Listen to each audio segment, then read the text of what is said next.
मेरे देश वासियों, विशेषकर दिल्ली के रहने वाले नागरिकों, मुझे आज आपके मध्य में पुनः आना पड़ रहा है। उसका सबसे बड़ा कारण है कि हमने दिल्ली के मुख्यमंत्री पर बहुत भरोसा किया।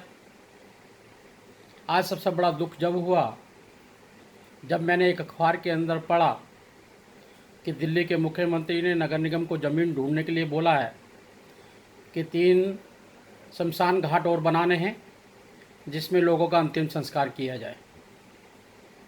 पहला ऐसा मुख्यमंत्री देखा है जो मरने के बाद में अंतिम संस्कार की चिंता कर रहा है, लोगों के जीवन को बचाने की बात नहीं कर रहा, लोगों की मौत को पे पर्दा डालने की बात कर रहा है, छुपाने की बात कर रहा है। मौत ना हो इसकी कभी भी कोई चिंता नहीं कर रहा। आज जिस प्रकार से आंकड़ों को ढकने के लिए सभी लैब बंद कर दी गई, क्योंकि लैबों में चेकिंग होगी तो मालूम पड़ेगा कि ये कोविड-19 पेशेंट है, और अस्पतालों को कहा गया है कि जो कोरोना पीड़ित हो उसको ही एडमिट करना है। आखिर कोरोना पीड़ित की इनका क्या परिभाषा है? कोरोना पीड़ित होने के बाद में जब उसके सांस लेने की स्थिति, जब वेंटिलेटर की आवश्यकता हो गई, तब उसको आप एडमिट करेंगे। वेंटिलेटर आप पे है नहीं। पहली बार जब आप आए थे आपने कहा था कि 30-35 हज़ार हमने बेडों की व्यवस्था कर ली है। पीछे आपने 6-7 हज़ार बेड बताए हैं। अब आपने कह दिया घर में ही क्वारंटाइन होंगे। मैं जानना चाहता हूँ, गरीब लोग जो रीसेटलमेंट कॉलोनी के अंदर रहते हैं, 25 गज के अंदर 5-5, 8-10 लोग रहते हैं, वो कैसे 1 फुट की 2 फुट की दूरी पर आपको अपने आप को अलग से एक कमरे में क्वारंटाइन कर सकते हैं?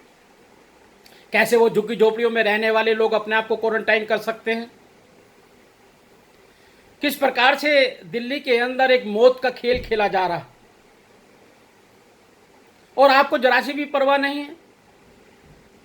आप कहते हैं आप चिंता मत करें, आंकड़े लगातार बढ़ रहे हैं। बंधु, मैं आपको ध्यान दिलाना चाहता हूं, मुख्यमंत्री जी, ये जनता है, ये मानव है, ये इंसान है। आंकड़ा कम ज्यादा हो सकता है, हम मिलकर इससे संघर्ष कर सकते हैं।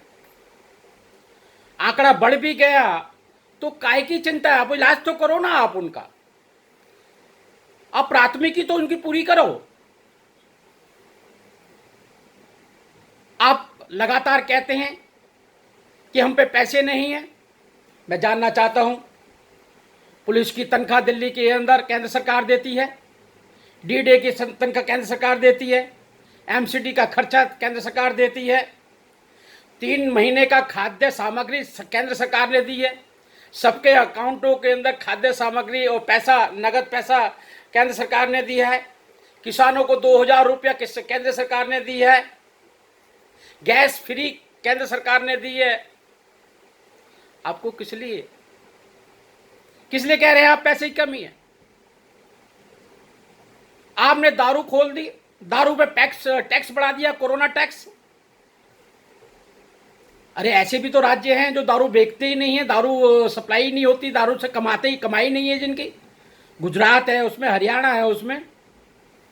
हमारे संस्कारों में दारू बेचकर परिवार को चलाने वाले को कोई अच्छे लक्षण नहीं माने जाते, लेकिन आप दारू बेचकर दिल्ली को चलाना चाहते हैं। कैसी दिल्ली चाहते हैं? आज दिल्ली में जिस प्रकार से हाहाकार मचा, आपने मरने के लिए अपने हाल पर उनको छोड़ दिया है। आप एडवर्टाइजमेंट ज़्यादा देते हैं, मीडिया आपको उतना कवर नहीं कर पाता, जनता के साथ में लगातार खिलवाड़ बढ़ रहा है। आप टीवी पे आते हैं, झूठी झूठी सांत्वनाएं दे के चले जाते हैं। बड़े दुख की बात है, आप दिल्ली की जनता के साथ में, उनके जीवन के साथ में लगातार प्रयोग कर रहे हैं। आपने बॉर्डर सील कर दिए, कोई आएगा नहीं, इलाज नहीं कराएगा। कहाँ गए आपके वो बड़े बड़े लफेबाजी बयान जिसके अंदर कहते हैं बाहर से लोग आते हैं, 500 रुपये में आते हैं, 5 लाख का इलाज करा के चले जाते हैं। कहाँ पर हो रहा है, किसका इलाज हो रहा है, कौन से नए हॉस्पिटल बनाए? मुझे मालूम है हरियाणा के अंदर, यूपी के अंदर जितने उनके यहाँ पेशेंट नहीं हैं, जिनमें लक्षण दिख रहे हैं, उनके लिए भी बेड तैयार है। केंद्र सरकार ने भी बेड की सारी तैयारी कर रखी है, लेकिन आप उनको चेक कर उनका इलाज करने का काम ही नहीं कर रहे, आप एडमिट ही नहीं कर रहे उनको। इस प्रकार की हालत दिल्ली के अंदर बन गई है। मैं आपसे निवेदन और प्रार्थना करता हूं, दिल्ली की जनता से प्रार्थना करता हूं कि आपके साथ में बहुत बड़ा खिलवाड़ हो रहा है। आपको मौत के मुंह में डाल दिया गया है। स्वयं क्वारंटाइन हो, स्वयं बचो। देश के दिल्ली के मुख्यमंत्री पे विश्वास मत करो। और मैं दिल्ली के मुख्यमंत्री से भी ये कहना चाहता हूं, निवेदन करता हूं, प्रार्थना करता हूं, ये इंसान है, ये मानव है, आप इनको जीवन को देखो। आप आंकड़ों से खेल रहे हो। जिसके घर से माँ जाती है, बाप जाता है, भाई जाता है, उसका सहारा टूट जाता है, कैसी हालत होती है उसकी। घर में कोई कमाने वाला उसके नहीं होता। त्राही त्राही चारों तरफ मच रही है। कहा आप कभी ऐप चलाकर, मैंने ऐप दिया है, ऐप के हिसाब से आज की तारीख में किसी का एडमिट ही नहीं हो रहा हॉस्पिटलों के अंदर। सारे आंकड़े आपके झूठे हैं। मैं पुनः निवेदन करता हूं, केंद्र सरकार की ओर से आपको पूरी मदद मिल रही है। आप मिलकर दिल्ली की जनता को बचाइए। ये ना मुसलमान है, ना हिंदू है, ना गरीब है, ना अमीर है, ना छोटा है, ना बड़ा है। कोरोना सबके लिए बराबर है। हमारी लड़ाई कोरोना से है। आप राजनीतिक बाद में कर ले, राजनीतिक की लड़ाई बाद में लड़ लेना। पुनः मैं दिल्ली वालों को आश्वस्त करता हूं कि केंद्र सरकार की ओर से लगातार हर चीज की सुविधा दिल्ली को मिल रही है। टेस्ट किट मिल रही है, वेंटिलेटर मिल रहे हैं, पीपी किट मिल रही है। सारी सुविधाओं के बावजूद उसका सही उपयोग इसलिए नहीं किया जा रहा क्योंकि ये राजनीतिक प्रेरित है। जिस प्रकार से दिल्ली से पलायन करना पड़ा हमारे गरीब लोगों को, जिस प्रकार से उनके साथ खिलवाड़ कर रहा, ये सबको मालूम है। उन्हें मैं आपको दिल्ली के सभी निवासियों से प्रार्थना और निवेदन करता हूं, कृपया अपने आप बचिएगा। निर्णय गलत हो गया।